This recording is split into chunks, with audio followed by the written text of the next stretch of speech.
Everybody, it's your girl Sin Stacks from blackmedia.com here with another video on the resilient Jenkins and a whole bunch of drama. Stephanie has finally addressed the reason why her daughter's eyes are crossed, and there's also other drama when it comes to our leader, Drew's other baby mom. So let's head straight into it. She said it's nobody's business that her baby's eyes are crossed and that she will be getting medical attention, the medical attention that the baby needs. But no, she will not be updating us at all or telling us.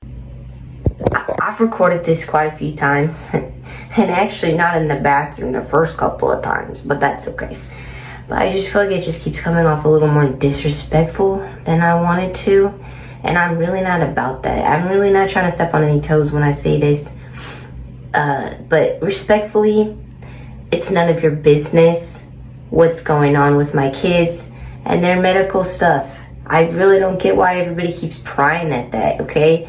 I am well aware that my 7-month-old's eye crosses, and she will get the medical treatment she needs for that. Will all of you guys be updated on that? No, because it's none of your business.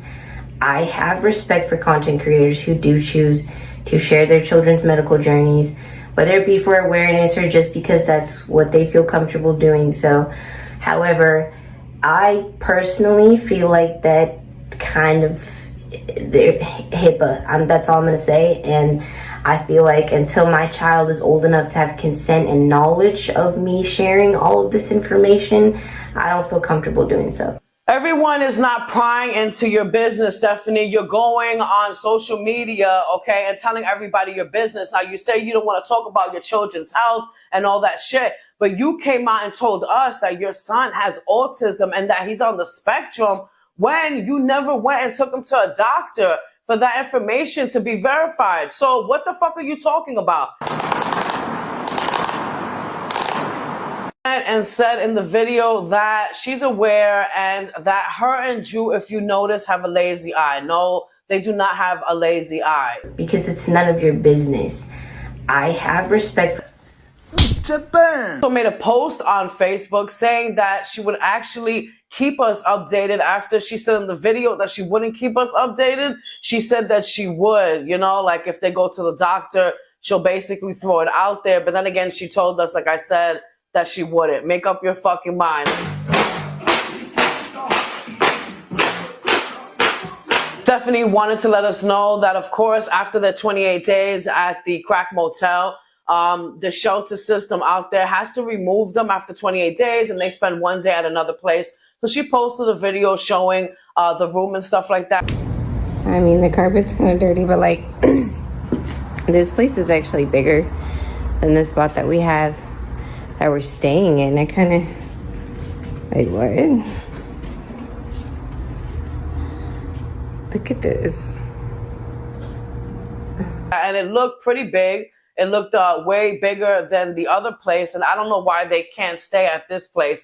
It makes no sense. I also blame the system, guys. It's not just Stephanie and Drew's fault. It's the system that's failing these kids, having these kids cramped up in such a small area. Now, growing up, I was living in homeless shelters as a kid, and I remember there was a family of 5, and they actually gave them a unit that had an extra room with a door that was specially made for them because of the family members that they had. That is here in the state of New York. Now, where they live at, obviously, they're not doing their job, and the system is failing them. They should be providing these kids with a bigger room and, you know, an environment that fits them. And this crack motel doesn't. Nobody hasn't said it, so I'll say it. Real recognizes real. Drew goes and he posts a video. Well, not a video, it's pictures, because he's not allowed to record at his job at Safeway. Guys, I thought Safeway was a drug rehabilitation center. I swear there's a place like that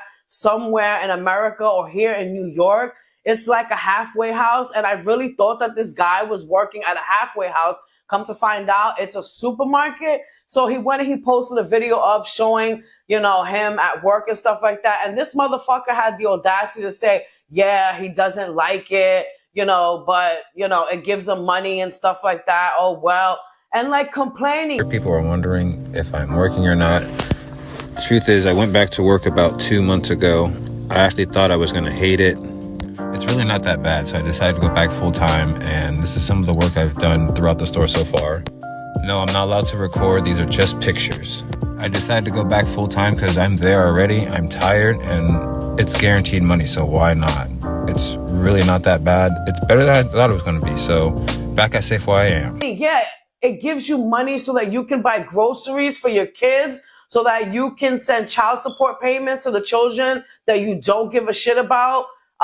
Yeah, and get you out of the situation that you're in. A grown-ass man with his girl and his kids stuck in a motel and a shelter going on 7 months, which is almost basically a fucking year if you want to round it off. The audacity, I mean, this goes to show how much of a bum he really is. And he will try to find any excuse not to work, like the fake autism and seizures and all that shit. And now that leads me into what his baby mom's Arlita, not Desiree, went and posted, and she got at him. And she made a post, and it reads, it's funny how you want to post pics as if you're working at Safeway when I'm the state couldn't verify if you're working there or not, and that you sent in 2 pay stubs that were ineligible to read. I also testified that you've never been medically diagnosed on the spectrum. So according to Arlita, she is saying that he went and sent in 2 pay stubs and they can't verify whether they're legit or not. So it's like, is he working or isn't he working? She said that she testified in court that, you know, he doesn't have autism. That was all a bunch of bullshit. Another excuse too for him to disrespect the courts and come in with a hoodie, shorts, and fucking flip-flops and shit like that. According to Arlita, Safeway pays weekly and not bi-weekly, and she's not understanding why he's not sending those checks in. She says they have court, and this is coming up next Monday, and it might get really, really ugly because he is not providing eligible pay stubs that are eligible, okay, that can be verified by the judge by the end of the week before they go to court next Monday, that he's going to face ramification. So this is going to get really crazy, the drama that's going to happen when they go to court. Of course, most likely Arlita is going to go and she's going to post that up, and I'm going to be right on top of it. You have an update on the Resilient Jenkins. I'm going to work on another video and I will be back. Go ahead and leave a comment and let me know, what do you think about this latest drama?